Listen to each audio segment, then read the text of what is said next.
How to study effectively for competitive exams. If you are a professional trying to sit for masters, for example, or you have a board exam, or you're a student sitting for high school or college admission exam, it's quite a critical part of your educational and professional development. However, there are important tactics and strategies that I'm going to be sharing with you right now to help you prepare for any exam quite effectively. And just note them down because they will help you out as an educator, as a teacher, as a professional who has taught students across various age groups and trained professionals from various walks of life from over 175 countries. We're talking about over 180,000 professionals and students. So the information I'm going to be sharing with you, it's quite helpful, it's quite proven to work. First of all, you need to understand the structure of the exam. Any exam that you're going to be sitting for has a certain structure. For example, SATs, GMAT, TOEFL, IELTS, whatever it is. Every single one of them has a certain structure. Understand what are the key components of that specific exam. What is it made up of? What are the marks allocations? Is it multiple choice, essay question? What are the percentages and the distribution of the grades? Because at the end of the day, you're planning to sit for the exam to pass it, right? To get over that certain benchmark. If you're trying to ace the exam, you need to make sure that you are collecting the majority of the grades and answering the heavily weighted questions.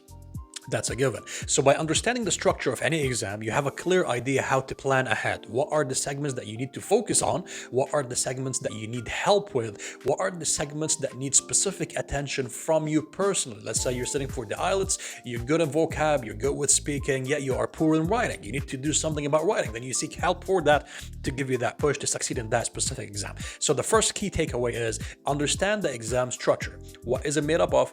What type of questions are we talking about? And the grades distribution.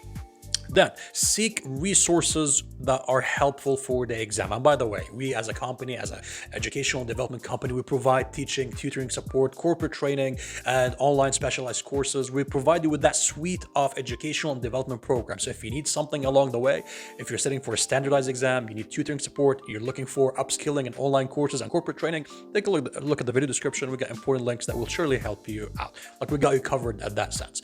As you go through the process, seek important resources. Try to find out some key valid resources which will help you in the preparation phase rather than just simply trying to jump here and there, looking for stuff online, trying to figure out what works and not. Because you need structure. You need structure in order to prepare properly, which leads us to the third point, which is solid planning. As you understand the breakdown and the structure of the exam, you have collected resources, you are seeking support for that specific examination. Now it's time to plan it properly. If you are going to sit for an exam, do not book it unless you do have between 2, 3, 4, up to 6 months of solid preparation. Why? If you are busy, you got stuff going on, you are working professional, you need to make sure that you are giving yourself the adequate time to prepare for the exam. We have seen this over and over again. Many professionals and students, they rush into the exam booking process.